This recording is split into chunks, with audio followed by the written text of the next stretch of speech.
उद्या पंजाबचे मुख्यमंत्री येत आहेत, हरियाणाचे मुख्यमंत्री येत आहेत, दिल्लीचे मुख्यमंत्री येत आहेत, महाराष्ट्राचे मुख्यमंत्री येणार आहेत आणि परवा अमित भाई शहा आपल्या देशाचे गृहमंत्री हे सुद्धा या कार्यक्रमाला येणार आहेत. साहेब, तुम्ही आता हिंद की चादरच्या ठिकाणी आढावा बैठक घेतलेली आहे, अधिकाऱ्यांना काय सूचना केलेली आहे? मला वाटतं सूचना नाही, आता उद्या कार्यक्रमाची सुरुवात होत आहे, इतर राज्यातले मुख्यमंत्री येत आहेत, त्यामुळे मी एक दिवस मुद्दाम आधी आलो, काय व्यवस्था झाली काय नाही बघायला.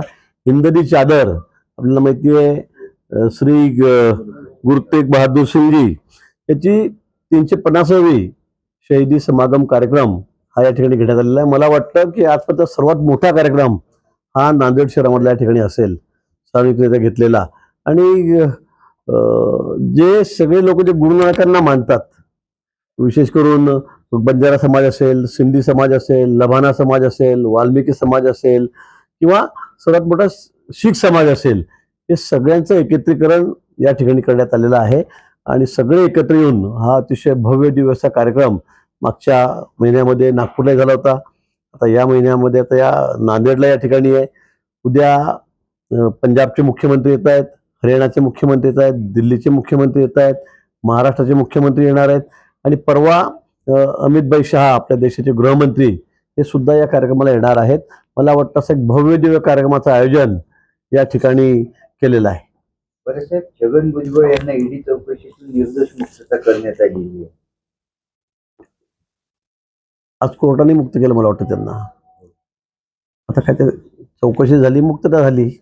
मग त्यांना जी 2 वर्षाची कारावास झाला होता तो खोटा होता.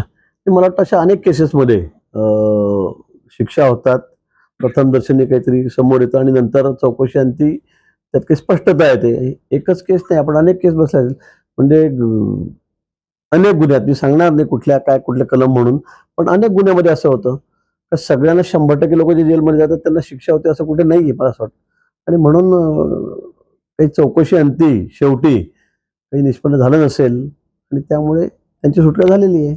बरं, मुंबईच्या महापौर निवडीपूर्वीच एकनाथ शिंदे आणि राज ठाकरे यांची भेट झालेली आहे. चांगलं आहे ना, मग काय वाईट काय. आता सध्या सगळ्यांमध्ये प्रेमाचं सौहार्दाचं वातावरण आहे. आता निवडणुका संपलेल्या आहेत, एकमेकावर दोषारोप संपलेले आहेत, भेटले असतील. बरं, काय म्हणजे महापौराचं कसं राहणार आहे, भाजप की शिंदे? नाही महापौर तर भाजपचाच होईल ना. एवढ्या जागा आल्यानंतर जर आमचं होणार असं कसं चालेल. मला वाटतं इथे महापौर मुंबईमध्ये हा भाजपचाच होईल आणि महायुतीचाच होईल.